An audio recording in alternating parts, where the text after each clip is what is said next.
Bonjour à tous, dans cette vidéo je vais corriger avec vous un exercice de thermodynamique concernant le moteur diesel, donc qui est tiré de l'écrit de Centrale FV 2024 qui est tombé cette année, donc la toute première partie du sujet.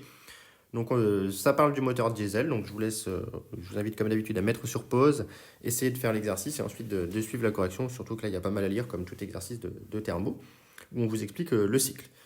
Donc moi, je vais directement attaquer la représentation du cycle en diagramme PV, comme demandé. Donc ici, c'est un diagramme de watts, hein, puisque c'est le volume extensif et pas le volume euh, molaire ou le volume massique, comme dans un diagramme de Clapeyron. Et donc, première étape, c'est l'admission. Donc, on est à la pression atmosphérique et on passe de Vmin à Vmax. Donc, vous allez très vite, je pense que vous êtes vite aperçu qu'il y avait deux volumes qui étaient importants dans ce moteur diesel, Vmin et Vmax, et par contre il va y avoir plusieurs pressions. Et donc la première pression, c'est la pression atmosphérique, et donc le point A va passer de Vmin à Vmax de manière ici isobare, comme ça l'est écrit. Ensuite, pour aller de A à B, on a une compression, et on me dit que la compression est adiabatique réversible, et que je repasse de Vmax à Vmin. Donc là, je vais arriver au point V, hein, finalement, je vais avoir une compression adiabatique réversible. Une compression adiabatique réversible, ça a l'allure d'une courbe hyperbolique un peu plus abrupte que la fonction inverse. Et donc j'arrive en PB, ici au point B, et je suis bien revenu à Vmin. De B à C, on me dit que les soupapes sont fermées sauf celle d'injection. Et donc on a le volume qui augmente jusqu'à VC de manière modélisée isobare. Et ensuite, j'ai de nouveau une détente adiabatique réversible jusqu'à Vmax. Et comme je ne pars pas du point B, je ne peux pas arriver directement à la pression PB, P atmosphérique, pardon. Donc j'arrive à une pression au point D. Et ensuite, je redescends de manière isochore de D vers B. Pardon. Et ensuite, de D vers A. C'était A0 et A, pardon, j'ai un petit peu mélangé mes notations ici. C'est A0 et A. Et ensuite, je reviens, j'ai le refoulement de manière isobare. Et donc ces deux étapes A0 et A0A vont en fait se compenser ici. Donc représenter le cycle, ça on vient de le faire. On définit le rapport volumétrique X, c'est Vmax sur Vmin. Et on définit également Y comme étant Vc sur Vmin. Ici, ce sont mes deux Vmax sur Vc, pardon. Il y a deux manières de le définir. Donc là, c'est Vmax sur Vc, le volume max sur le volume intermédiaire, ici. Et donc, on me demande d'exprimer les pressions PB et PD en fonction de P atmosphérique X et Y et du rapport gamma. Donc là, on va se servir en fait des deux transformations adiabatiques réversibles, que sont AB et CD. Donc AB et CD sont des adiabatiques réversibles de gaz parfait. Donc on peut appliquer les lois de Laplace. Et ici, la loi de Laplace que je vais utiliser, étant donné qu'on me donne les rapports entre les volumes et qu'on me demande de calculer les pressions, eh bien c'est la loi sur la pression, PV puissance gamma égale constante, que je vais directement appliquer ici. Et donc entre A et B, je vais avoir que PA fois Vmax à la puissance gamma est égal à PB fois VB à la puissance gamma. Et donc j'en déduis que PB est égal à PA fois Vmax sur VB à la puissance gamma. Et Vmax sur VB, bah, ça fait tout simplement VB c'est Vmin. Et donc ça fait X, donc ça fait PA, P atmosphérique, du coup, fois X à la puissance gamma. Donc je pourrais faire le calcul, hein. J'ai mis les données en bas de l'énoncé. Petit x vaut 20, donc ça fait 20 puissance 1,4. Ici, ça fait 66. C'est pas demandé, mais ça peut nous donner un ordre d'idée. On remarque que PB est égal à 66 bars. Et maintenant, je fais entre C et D. Donc je fais la même chose.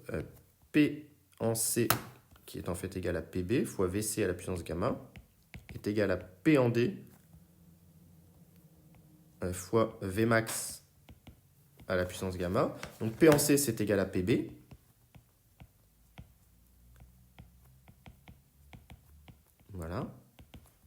Donc j'en déduis, c'est P en D que l'on cherche. Donc P en D est égal à P en B. Mais P en B, on l'a calculé avant, c'est P atmosphérique fois X à la puissance gamma, fois VC sur Vmax à la puissance gamma. Et VC sur Vmax, eh bien, c'est l'inverse de Y. Donc ça me donne que la pression en D est égale à la pression atmosphérique fois X sur Y à la puissance gamma. Et de la même manière, je peux faire les applications numériques. P en D qui est égal à 1, on va directement donner en barre, donc X sur Y, donc 20 sur 7, puissance 1,4, ce qui me fait 4,3 bars cette fois-ci. Voilà, je pourrais également calculer tous les volumes puisque je connais Vmax. Voilà, ce n'est pas nécessaire ici, ce n'est pas demandé dans l'énoncé. Très bien, définir le rendement du moteur. Bon, bah ici, on modélise le moteur par un moteur ditherme. Donc là, il faut réviser un petit peu les moteurs si vous n'êtes pas au point. Le moteur diesel par un moteur ditherme. Et dans ce cas-là, on a donc une source chaude, une source froide, le fluide qui circule, qui est ici le gaz parfait, dans le moteur, et le milieu extérieur.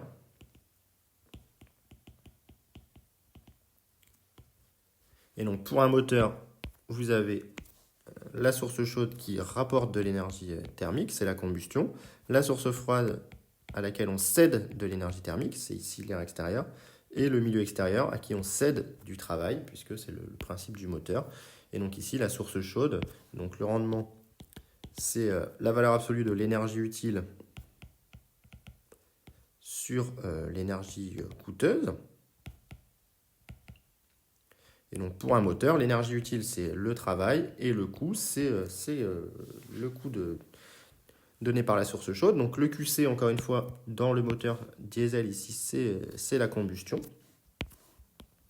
Donc c'est entre B et C que se fait le QC, qui est positif. Et le QF, c'est la phase où on a ici entre D et A un QF négatif au niveau de DA. Voilà, donc ici, remarque, les étapes, on n'a pas parlé, mais les étapes A0A et A0 se compensent en termes de transfert thermique.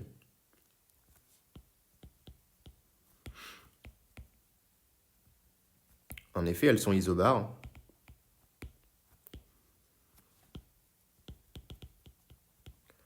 Donc vous avez que Q A0A est égal à delta H A0A et Q A0 est égal à delta H A0. Donc on a bien le fait que Q A0A est égal à moins Q A0. Donc ces transferts thermiques sur la partie du cycle non fermé vont en fait se compenser. Et donc ici, par premier principe sur un cycle,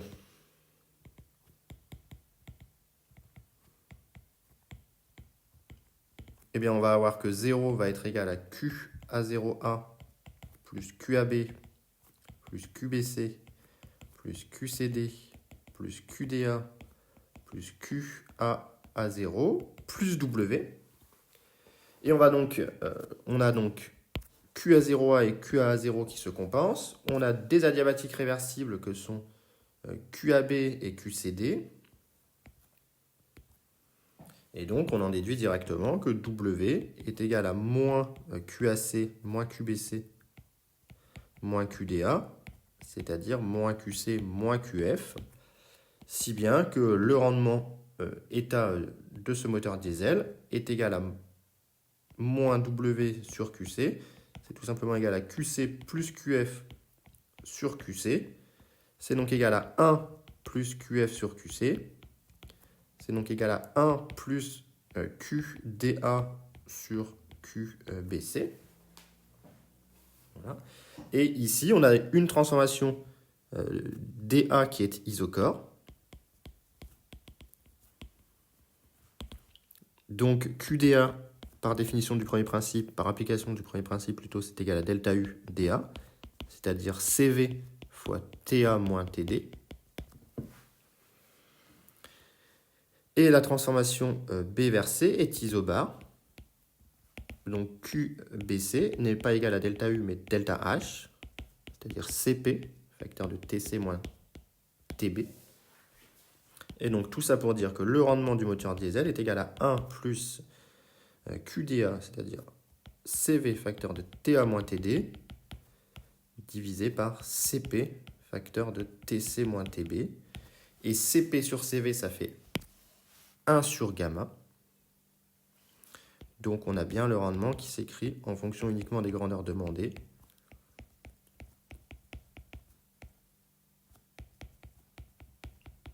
Sous cette formule. Très bien. Donc maintenant qu'on a fait ça, on me demande dans la question numéro 4 d'exprimer ce rendement en fonction uniquement de x, y et gamma, puis de faire l'application numérique. Donc là, c'est un peu calculatoire. Donc il faut essayer de faire apparaître uniquement les grandeurs d'intérêt. Donc là, je vais appliquer la loi des gaz parfaits un petit peu partout. Je vais remplacer T par PV sur NR, par loi des gaz parfaits. Et donc ça va me faire PAVA sur NR, moins PDVD sur NR, divisé par PCVC sur NR, moins PBVB sur NR. Les NR se simplifient partout. Et ensuite, je vais faire apparaître uniquement les données demandées par l'énoncé. Donc ça me fait 1 plus 1 sur gamma, facteur de PA. PA, c'est P atmosphérique. VA, c'est V min. Je vais simplement recopier. Voilà. Je l'enlèverai après, mais c'est pour moi m'aider pour avoir ma petite annexe. Donc PAVA, ça fait P atmosphérique fois Vmax, pardon. Voilà, ne pas se tromper. Moins PD, VD, donc PD, on l'a calculé tout à l'heure. PD, c'était P atmosphérique fois X sur Y à la puissance gamma, fois VD, et VD, c'est Vmax aussi, divisé par PC, PC, c'est PB, mais PB, on l'a calculé tout à l'heure. PB, c'est P atmosphérique fois X à la puissance gamma, fois VC. VC, c'est ici, VC, on peut l'écrire en fonction de Y. On a Y qui est égal à Vmax sur VC. Donc VC, c'est égal à Vmax sur Y.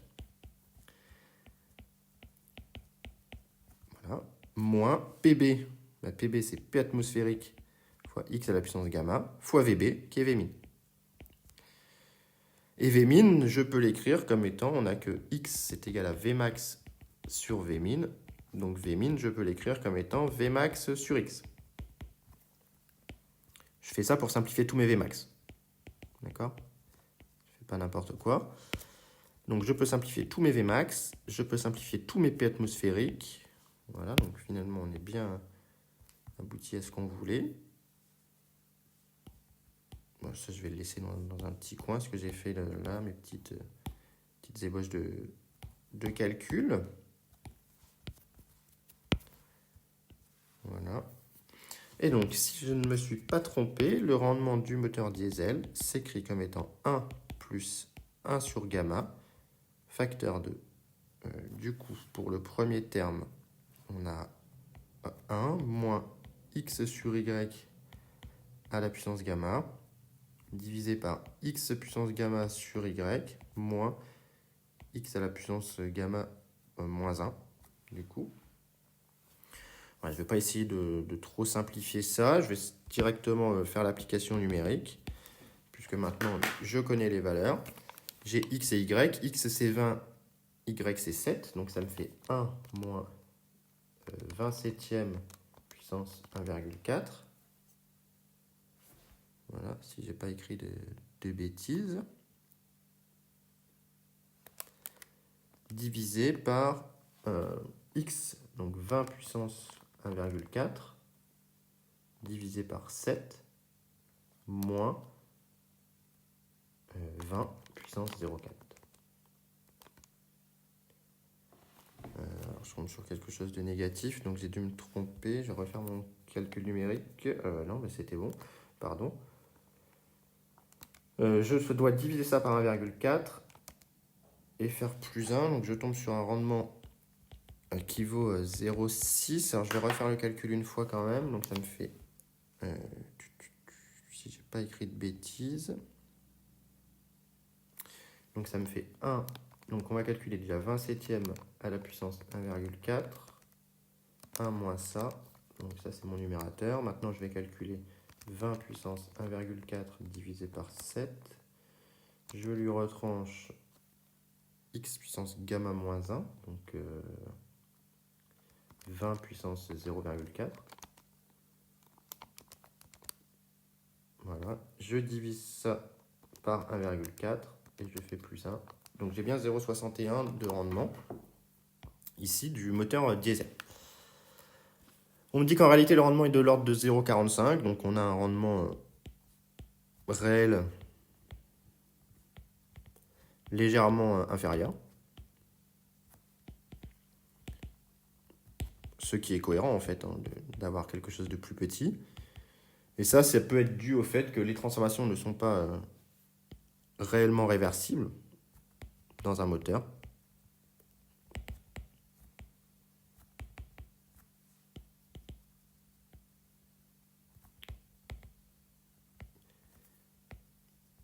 Et de plus, elles ne sont pas totalement adiabatiques également.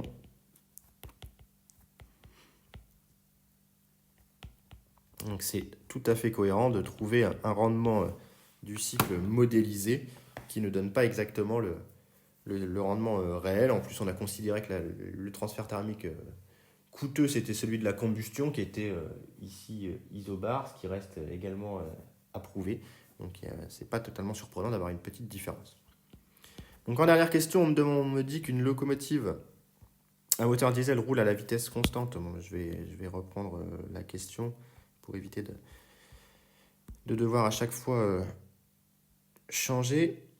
Ici, donc la locomotive roule à la vitesse 140 km par heure. Le moteur tourne à une vitesse angulaire 2000 tours par minute. Un tour correspond à un cycle du moteur. Donc ici, ça déjà, le fait que oméga soit égal à 2000 tours par minute, on peut calculer la durée d'un tour.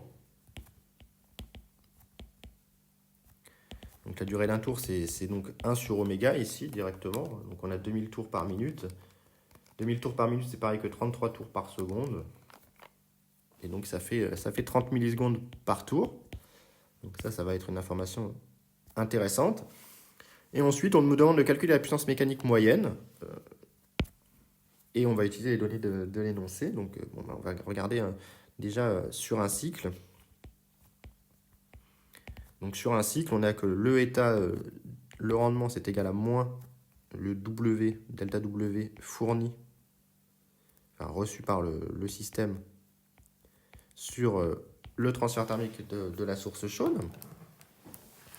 Et la puissance moyenne, c'est tout simplement le delta W fourni sur la durée d'un cycle, c'est-à-dire moins le delta W reçu sur un cycle. Donc on en déduit que la puissance moyenne, c'est état D fois delta QC. Ici, ça c'est moins delta W reçu, divisé par T. La durée du cycle, et delta QC, c'est CP, tout simplement, c'est CP delta T, puisque c'est une transformation isobar, donc ça fait CP fois TC moins TB. Et en remplaçant CP par sa valeur, c'est-à-dire gamma NR sur gamma moins 1, facteur de TC moins TB, je vais reconnaître ici des NRTC et NRTB, qui par loi des gaz parfaits me donnent PBVB et PCTC. Donc ça me fait état D sur taux fois gamma sur gamma moins 1, facteur de NRTC, eh bien PCVC moins PBVB. Et là, je vais essayer de faire apparaître que des grandeurs que je peux calculer. Donc PC, c'est PB, comme on l'avait vu sur le cycle de tout à l'heure. Et donc PB, c'était P atmosphérique fois X à la puissance gamma. Donc ça, je peux calculer. Donc ça fait P atmosphérique fois X à la puissance gamma fois VC moins VB. VB, c'est V min.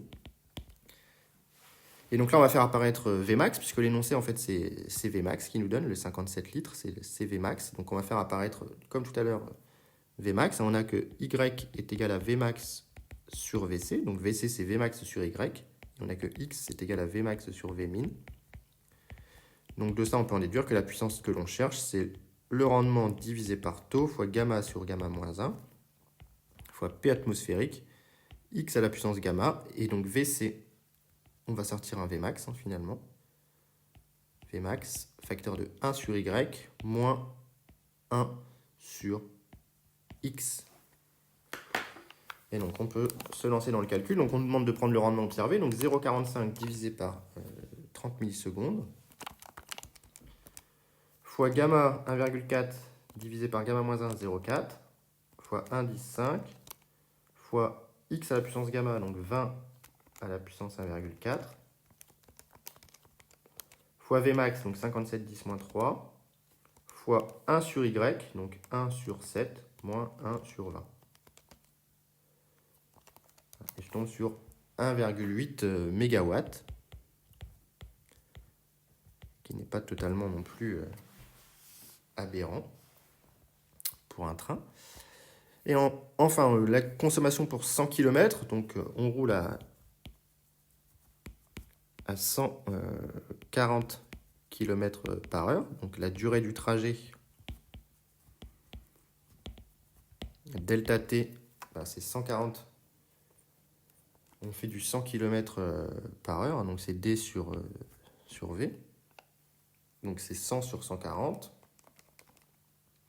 Donc ça fait 0,7 heures. Je vais multiplier par 3600 pour avoir en secondes. Donc ça fait 2571 secondes. Et donc le transfert thermique de combustion correspondant,